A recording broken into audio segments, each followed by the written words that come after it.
గ్రాముల బంగారాన్ని విడిపించి ఆ రోజు ఆన్లైన్ రేటుకే మేము కొంటాం. Sharma gold company. నమస్కారం, నేను మీ జాహ్నవి. మనతో ఉన్నారు ప్రముఖ జ్యోతిష్య వాస్తు పండితులు, జ్యోతిష్య వాస్తు శిక్షణ నిపుణులు, లలిత ఉపాసకులు బ్రహ్మశ్రీ నానాజీ పట్నాయక్ గురువు గారు. సూక్ష్మంలో మోక్షం ఈ ప్రత్యేక కార్యక్రమం ద్వారా మనకి ప్రతి సమస్యకి చక్కటి సొల్యూషన్స్ గురూజీ అందిస్తూ ఉన్నారు కదా.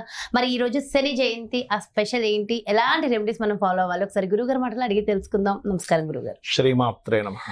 అయితే గురుగారు, ఇవాళ శని జయంతి, అమావాస్య, పంచగ్రహ కూటమి, గురువారం.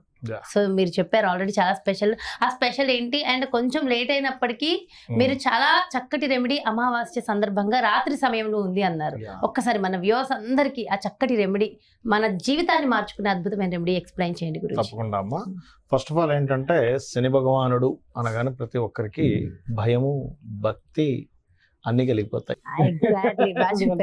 కర్మకారకుడు కాబట్టి ఆయన.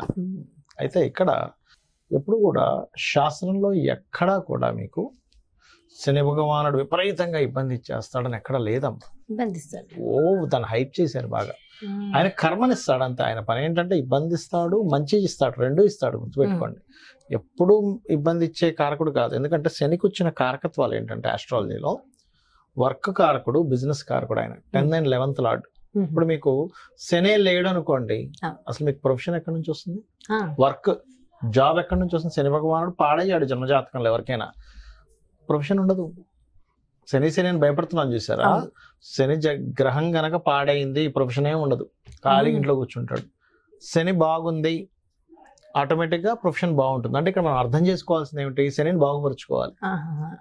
కాన్సెప్ట్ ఈజ్, శని వద్దనుకోవడమో శనిని చూసి భయపడమో కాదు, శనిని బాగుపరుచుకోవడమే.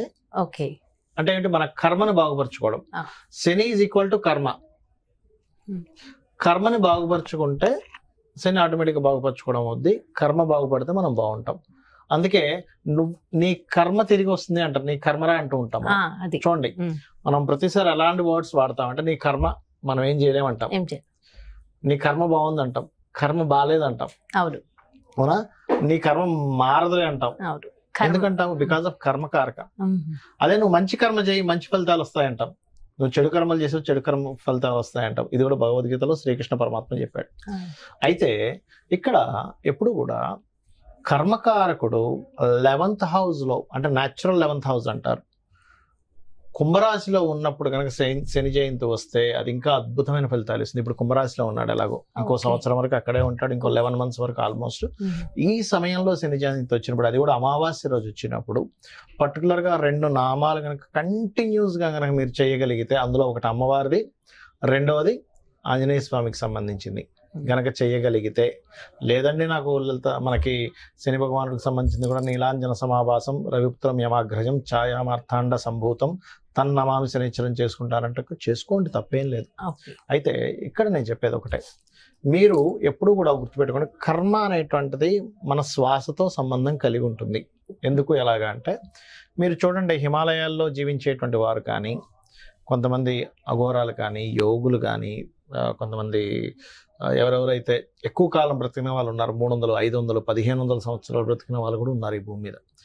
వాళ్ళందరికీ కూడా ఏమిటంటే, శ్వాస మీద ఉండేటువంటి బలం, అంటే వాళ్ళు దాన్ని ఎవరైతే కంట్రోల్ చేయగలుగుతారో వాళ్ళ కర్మ ఆటోమేటిక్గా సెట్ అయిపోతుంది. ఈ శ్వాసకి మూన్తో పాటు సాటర్న్ కూడా అవుతాడు కారకుడు. ఎందుకు? ఆయుష్ కారకుడు శని భగవానుడు అవుతాడు కాబట్టి. అయితే ఇక్కడ ఏంటంటే, కర్మను తొలగించేటువంటి ప్రక్రియలో మీరు గనక శ్వాసని అంటే లాక్కోవడం, బ్లాక్ చేయడం, మళ్ళీ వదలడం, ఇది గనక ఎవరైనా మంత్రంతో కలిపి చేయగలిగితే ఈరోజు 100% కర్మకారకుడైనటువంటి శని యొక్క అనుగ్రహం కలగడం ద్వారా మీకు క్లియర్ అవుతుంది. అంటే ఏ మంత్రం అంటే చెప్తాను. మంత్రం నెంబర్ 1 అమ్మవారికి సంబంధించినటువంటిది, అనాకలిత సాదృశ్య చుబుక శ్రీ విరాజితాయై నమః. ఎందుకంటే ఈ మంత్రం ఎందుకు చేసుకోవాలి లలిత సహస్రనామాల్లోది అంటే, అమ్మవారి యొక్క గెడ్డపు శోభ గురించి చెప్పినటువంటి మంత్రం ఇది.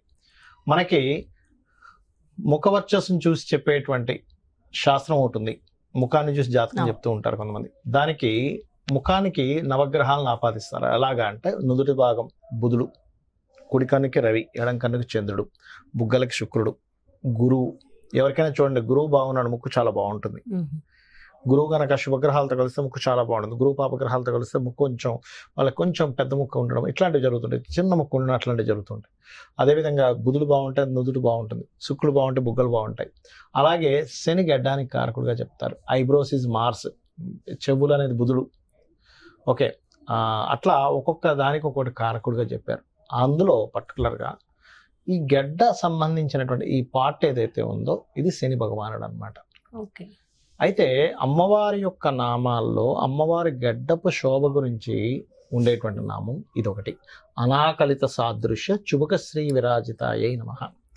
అంటే అమ్మవారి గడ్డపు శోభ ఎవరు వర్ణించలేరని చెప్పారు లలితాసహస్రనామాల్లో వసిన్యాది వాగ్దేవతలు. ఎవరు వర్ణించడం కుదరదమ్మా, అంత గొప్పగా ఉందట. అయితే దీన్నే మన ఆదిశంకరాచార్యుల వారు కూడా ఎవ్వరూ వర్ణించలేరమ్మా, కాకపోతే పిడిలాగా ఉందమ్మా నీ గడ్డం అన్నారు.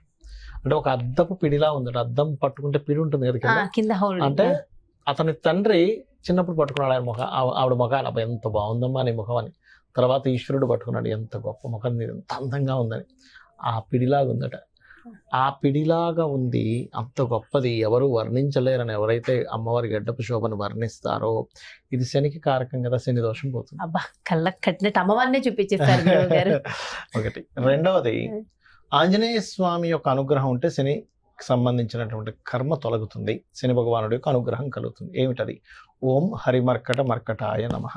అందులో ఇప్పుడు ఉన్నది మనం శుభకృత సంవత్సరం కాబట్టి చేసినట్లయితే ఖచ్చితంగా వీళ్ళకి దోషం అనేటువంటిది పోతుంది. అయితే ఇందులో ఎవరికైనా శని మహాదశ నడుస్తున్నా, ఏలినాడు శని నడుస్తున్నా, అష్టమ శని నడుస్తున్నా, అర్ధాష్టమ శని నడుస్తున్నా, ఇప్పుడు ఖచ్చితంగా చేసుకుంటే ఇంకా బలంగా క్లియర్ అవుతుంది. ఎందుకంటే అమావాస్యలు ఎప్పుడైతే వస్తాయో అమావాస్య నాడు చేసేటువంటి పూజ కానివ్వండి, అమావాస్య నాడు చేసేటువంటి ఎనీథింగ్ అమ్మవారికి సంబంధించింది, ఆంజనేయ స్వామికి సంబంధించింది, సుబ్రహ్మణ్యేశ్వర స్వామికి సంబంధించింది ఎవరైతే చేస్తారో సర్పారాధన కూడా చేస్తారు. అయితే చతుర్దశికి ఇంకా ఫలితం ఎక్కువ ఇస్తుంది సర్పారాధన చేసినటువంటి వారికి ఖచ్చితంగా దీని యొక్క ఫలితం 100% వస్తుంది. అయితే ఈ పూజ నైట్ టైం చేయాలి. నైట్ టైం అంటే రాత్రి 7:30 తర్వాత నుంచి నైట్ ఎప్పుడైనా చేయొచ్చు మీరు. అయితే దీనికి నియమం ఏమిటి అంటే ఉదయం పూట మీరు ఏం తీసుకున్నా సాయంత్రం తర్వాత ఫుడ్ తీసుకోకండి. సూర్యాస్తమం తర్వాత మరీ ఉండలేమనుకునేటువంటి వారు ఒక పాలు తీసుకోవచ్చు, ఒక పండు తినొచ్చు. కానీ స్నానం చేసేసి పర్టికులర్గా ఏంటంటే మనకి సూర్యాస్తమ సమయంలో చక్కగా స్నానం చేసుకొని దాని తర్వాత ఏమీ ఫుడ్ తీసుకోవద్దు. ఒకవేళ ఉండలేమండి, షుగర్ ఉంటుంది కొంతమందికి, అలాంటి వల్ల ఒక పండు తీసుకోండి, తప్పులేదు. చక్కగా పాలు తాగండి, తప్పులేదు. కానీ ఉండగలను అనుకునేవారు నియమాలు పాటించడం ఉండగలను. ఎందుకంటే అమ్మ ఏం లేదు, సింపుల్, నిద్ర వచ్చేస్తుంది, నిలబడదు, శరీరం నిలబడదు, ఇబ్బంది పడతారు. అందుకని అది చేయండి. ఇది ఒక గంట సేపు చేయండి మంత్రం. ప్రాణాయామం చేసే ప్రక్రియ. అలా చేయలేని వాళ్ళు కూర్చొని ఒక గంట సేపు ఈ నామాన్ని ఓం అనాకలిత సాదృశ్య చుబుక శ్రీ విరాజితాయ నమః, ఓం హరిమర్కట మర్కటాయ నమః, ఓం అనాకలిత సాదృశ్య చుబుక శ్రీ విరాజితాయ నమః, ఓం హరిమర్కట మర్కటాయ నమః చేస్తే సరిపోతుంది. 7:30 నుంచి ఏ టైంలో రాత్రి 12 వరకు. బట్ ఇక్కడ ఏంటంటే ఆ మంత్రాన్ని ఆస్వాదిస్తూ చేయండి అంటారు. ప్రత్యేకమైన ప్రసాద నివేదన అది మీ ఇష్టం. మీరు ఏ ప్రసాదం పెట్టినా సరే మీరు ప్రేమతో భక్తితో పెడితే భగవంతుడు ఆటోమేటిక్ గా స్వీకరిస్తారు. చాలా చాలా సంతోషం గురువు గారు, చక్కగా ఎక్స్ప్లెయిన్ చేశారు. Thank you so much. శ్రీమాత్రే నమః. ఎస్, చూసారు కదండి. మరి ఇది ముఖ్యంగా అమావాస్య, పంచగ్రహ కూటమి, ముఖ్యంగా శని జయంతి, ఈ సందర్భాన్ని పురస్కరించుకుని ఖచ్చితంగా 7:30 నుంచి రాత్రి మనం ఆచరించవలసిన విధి విధానాలు, మంత్ర జపము, సో చక్కగా అందరూ చేసుకోవడం వల్ల సకల శుభాలు కలుగుతాయని గురువుగారు ఎక్స్ప్లెయిన్ చేశారు కదా. మరో ప్రత్యేకమైన కార్యక్రమంతో మళ్ళీ మీ ముందుకు వచ్చేస్తాను. మరి అలాగే మీ యొక్క జాతకానికి సంబంధించి కానీ, లేదంటే మీ ఇంటి వ్యాపార వాస్తుకు సంబంధించి కానీ గురువు గారిని సంప్రదించాలి, అపాయింట్మెంట్ కావాలి అనుకుంటే ఇంకెందుకు కాల్ చేసి వెంటనే క్రింద డిస్ప్లే అవుతున్నటువంటి నెంబర్స్కి కాల్ చేసి అపాయింట్మెంట్ తీసుకోండి. నమస్కారం.